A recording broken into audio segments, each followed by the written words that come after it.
Welcome to Spain news దండోరా. మంత్రి కొల్లు రవీంద్రపై మాజీ మంత్రి పేర్ని నాని సెటరికల్ కామెంట్స్ చేశారు. మంత్రి రవీంద్ర ఇంటి పేరు కొల్లు కాకుండా సొల్లని పెట్టుకోవాలని ఎద్దేవా చేశారు. కల్తీ మద్యం కారణంగా కుటుంబాలు రగిలిపోతున్నాయని చెప్పుకొచ్చారు. కూటమి ప్రభుత్వ ఆధ్వర్యంలో కల్తీ మద్యం కారణంగా అమాయక ప్రజలు తమ ప్రాణాలను పోగొట్టుకుంటున్నారని ఎక్సైజ్ కార్యాలయం వద్ద వైఎస్ఆర్సీపీ నాయకులు నిరసన వ్యక్తం చేశారు. సారా మంత్రి మేము నాణ్యమైన మందు అమ్ముతున్నామని అంటాడని, దానికోసం ఒక యాప్ కూడా తీసుకొచ్చామని చెబుతాడని ఎద్దేవా చేశారు. ఇప్పటికైనా నాణ్యమైన మద్యం ఇవ్వాలని డిమాండ్ చేశారు. ఆంధ్రప్రదేశ్ రాజధాని అమరావతిలో సిఆర్డీఏ కార్యాలయాన్ని ముఖ్యమంత్రి చంద్రబాబు ప్రారంభించారు. ఈ భవనం ప్రారంభం కేవలం ఆరంభం మాత్రమేనని, అమరావతి అభివృద్ధి ప్రస్థానం ఇప్పుడే మొదలైందని ఆయన స్పష్టం చేశారు. ఈ సందర్భంగా రాజధాని కోసం భూములు త్యాగం చేసిన రైతులను ఉద్దేశించి ఉద్వేగభరితంగా ప్రసంగించారు. వారి త్యాగాలను ఎప్పటికీ మరవలేనని, వారికి అన్ని విధాలా అండగా ఉంటానని హామీ ఇచ్చారు. ప్రారంభోత్సవం అనంతరం సీఎం చంద్రబాబు కార్యాలయంలోని ప్రతి ఫ్లోర్లోకి వెళ్లి పరిశీలించారు. కాగా రాజధాని పనులు పునఃప్రారంభమయ్యాక ప్రారంభమైన తొలి ప్రభుత్వ భవనం ఇదే కావటం విశేషం. తాను ఉన్నంతకాలం జూబ్లీహిల్స్లో కాంగ్రెస్ జెండా ఎగరనివ్వనని మాజీ ఎమ్మెల్యే విష్ణువర్ధన్ రెడ్డి ధీమా వ్యక్తం చేశారు. తమ తాతల కాలం నుంచి తమది కాంగ్రెస్ కుటుంబమని గుర్తు చేశారు. తనలాంటి వారికి కాంగ్రెస్ పార్టీ జూబ్లీహిల్స్ టికెట్ను అమ్మకానికి పెట్టిందని ఆరోపించారు. అందుకే కాంగ్రెస్ పార్టీ నుంచి బయటకు వచ్చానని స్పష్టం చేశారు. తనకు కష్టకాలంలో బీఆర్ఎస్ పార్టీ అండగా నిలిచిందని విష్ణువర్ధన్ రెడ్డి పేర్కొన్నారు. దివంగత నేత మాజీ ఎమ్మెల్యే మాగంటి గోపీనాథ్ తనని 2 సార్లు ఓడించారని గుర్తు చేశారు. అయినప్పటికీ ఆయనతో తనకు మంచి సంబంధాలున్నాయని పాత జ్ఞాపకాలను నెమరేసుకున్నారు. ములకల చెరువు మద్యం కుంభకోణంపై దర్యాప్తు చేయడానికి ప్రత్యేక దర్యాప్తు బృందాన్ని ఏర్పాటు చేసినట్లు ముఖ్యమంత్రి చంద్రబాబు నాయుడు తెలిపారు. కల్తీ మద్యం ముప్పును అరికట్టడానికి ఏపీ ఎక్సైజ్ సురక్ష యాప్ను కూడా సీఎం చంద్రబాబు ప్రారంభించారు. వివరణాత్మక దర్యాప్తు నిర్వహించే బాధ్యత ప్రత్యేక బృందానికి అప్పగించబడిందని, 23 మంది నిందితుల్లో 16 మందిని అరెస్టు చేశామని, వారిలో ప్రధాన నిందితుడు జనార్దన్ కూడా ఉన్నాడని అన్నారు. ఈ కేసులో ఒక టీడీపీ నాయకుడి పాత్ర ఉందని తెలిసిన వెంటనే ఆయన సస్పెండ్ చేసినట్లు సీఎం చంద్రబాబు తెలిపారు.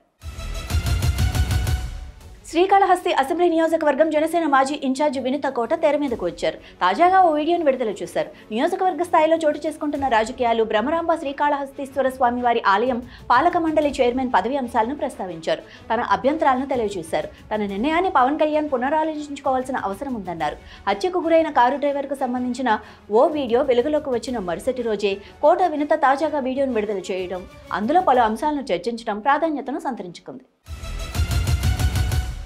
జూబ్లీహిల్స్ బీజేపీ అభ్యర్థి ప్రకటనపై ఆ పార్టీ రాష్ట్ర అధ్యక్షుడు రామచంద్రరావు కీలక వ్యాఖ్యలు చేశారు. బీజేపీ అభ్యర్థి ప్రకటన ఈ రోజు సాయంత్రం కానీ రేపు కానీ ఉండే అవకాశం ఉందన్నారు.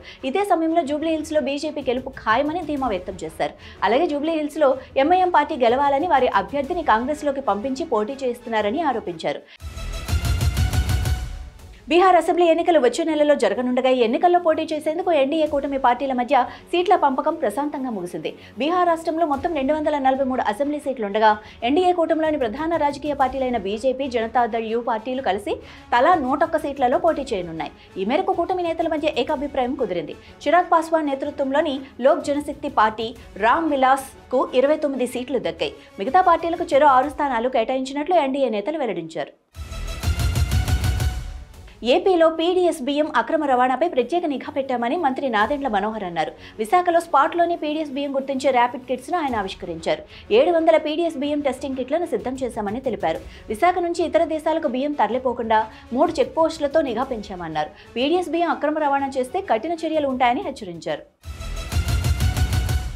తెలుగుదేశం పార్టీ శాసనసభ్యుడు, ప్రముఖ నటుడు నందమూరి బాలకృష్ణ ప్రస్తుతం తన సొంత నియోజకవర్గం శ్రీ సత్యసాయి పుట్టపర్తి జిల్లా హిందూపురంలో పర్యటిస్తున్నారు. హిందూపురం నుంచి బాలయ్య కారులో కిరికెర గ్రామానికి వెళ్లేటప్పుడు ఆసక్తికర ఘటన చోటు చేసుకుంది. బాలయ్యను మంత్రి పదవిలోకి తీసుకోవాలని తెలుగుదేశం పార్టీకి చెందిన పలువురు కార్యకర్తలు, ఆయన అభిమానులు డిమాండ్ చేశారు. రోడ్డుకి ఇరువైపులా నిల్చొని ప్లకార్డును ప్రదర్శించారు. బాలకృష్ణకు మంత్రి పదవిలో చోటు కల్పించాలని నినాదం చేస్తూ కనిపించారు. ఆంధ్రప్రదేశ్లో ప్రధాని నరేంద్ర మోడీ పర్యటనకు ఏర్పాట్లు జోరుగా సాగుతున్నాయి. ప్రధాని రాకను పురస్కరించుకొని కూటమి ప్రభుత్వం భారీ బహిరంగ సభను ఏర్పాటు చేస్తున్నట్లు టీడీపీ రాష్ట్ర అధ్యక్షుడు పల్లా శ్రీనివాసరావు ప్రకటించారు. ఈ సభను ఇప్పటి వరకు ఎప్పుడూ చూడని రీతిలో నిర్వహించబోతున్నామని ఆయన ధీమా వ్యక్తం చేశారు. సీఎం చంద్రబాబు టూరిజం కారిడార్పై ప్రత్యేక దృష్టి సారించారని తెలిపారు. అనంతపురం కర్నూలు ఇండస్ట్రియల్ కారిడార్గా వేగంగా అభివృద్ధి చెందుతోందని చెప్పారు.